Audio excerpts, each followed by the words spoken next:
In my other video, I told you the truth, that I hate myself even more than usual whenever I yell, quote unquote yell, at my mother. So now let me just give you some examples, because I want you to know that my shelter friend, when I've given her some examples, she's like told me, you're too hard on yourself,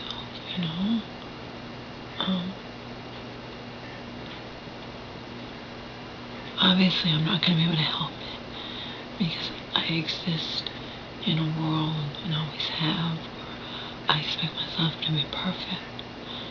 I hate myself for any quote-unquote bad thought I have.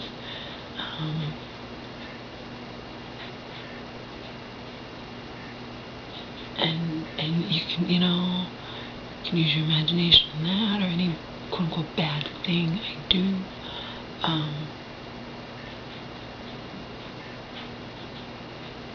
Like I'm fond of saying,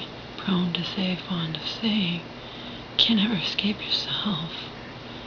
If you're not able to cut yourself some slack, well, just like my shelter friend used to say when I was going crazy, and that for whatever reason, it might happen to be, even if it's just that I couldn't find something and was going nuts and leaving and get in trouble and whatnot,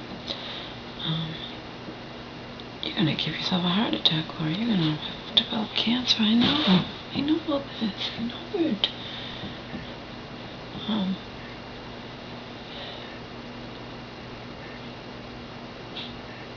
But remember when my mom was sick,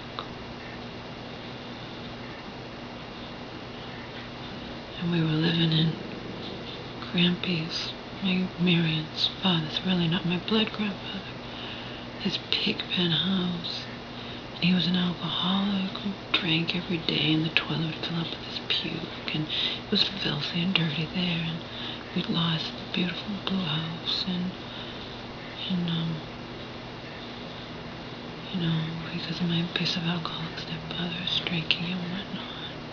He was out of the picture now, he was out of the picture, because my mom kicked him out, but because he cheated on her and left and whatnot.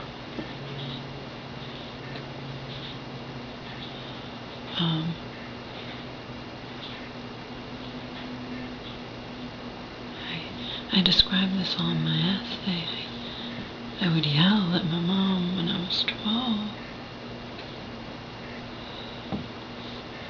She just wanted my love, and I would yell at her. I'm not 12 anymore.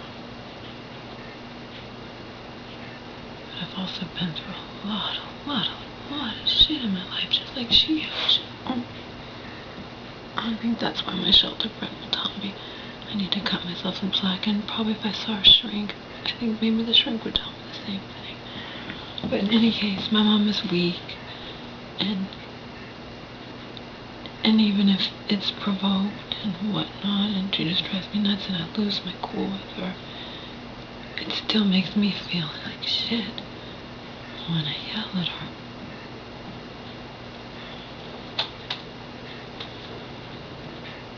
I know she feels bad.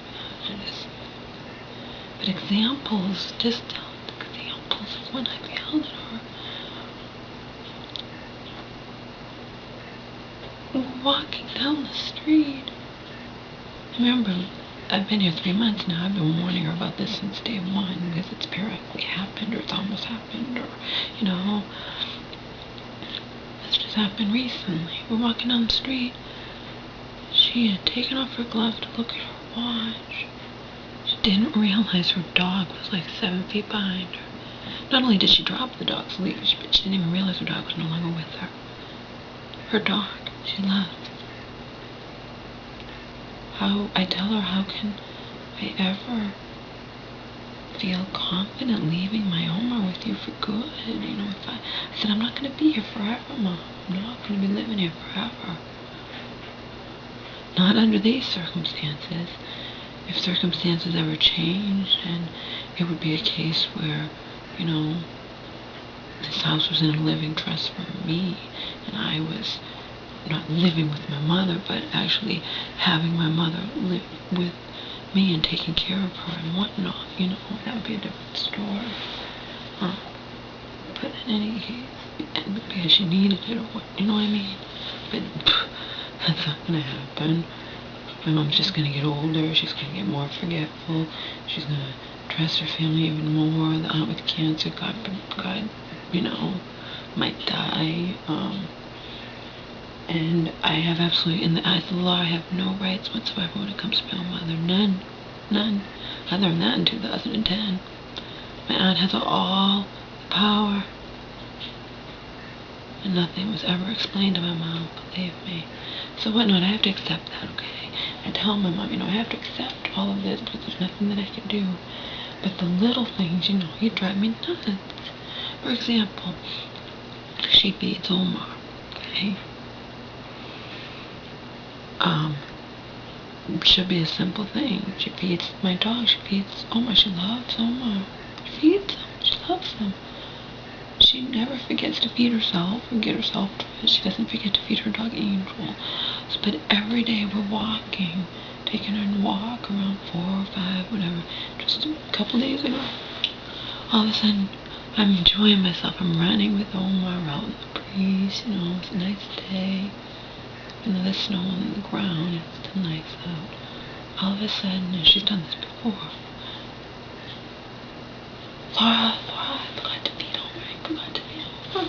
Mom. When I first came here, she was doing that all the time. It's not that I don't think she actually forgets to feed Omar. She doesn't have her memory. She thinks she forgets to feed Omar. That's the thing, she thinks she forgets to feed him. Okay? And if she thinks she forgets to feed him, she's gonna feed him again. I came up with a perfect system because months ago she was driving me nuts with I don't know if I fed Omar, okay? You have to understand, I don't just yell at her for no reason.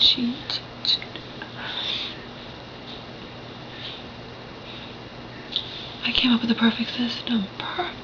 Or so I thought. Every time when you feed Omar, and we only feed him twice a day, feed him in the morning, feed him in the night, make a little check mark on the calendar. I hung the calendar up, right? You know, I even got a calendar because it's not going to work if it's on a piece of paper so we're not going to put it on her good calendar. I bought a dollar calendar at the dollar store, hung it up. I would go to it, 5 days worth of no check marks. Okay, so that system's out the window. Couple days ago, I got it again. I didn't feed Omar. I forgot to feed Omar.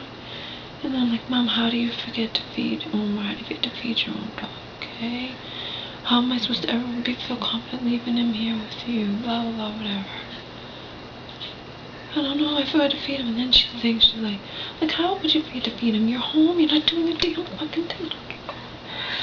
Driving me nuts, ruining my walk, ruining, you know, stresses. And I'm like, Mom, you're gonna give me an ulcer. And she's like, oh, well, I don't know, maybe I did feed him. I'm like, Mom, you second guess yourself all the time. It's probably why I'm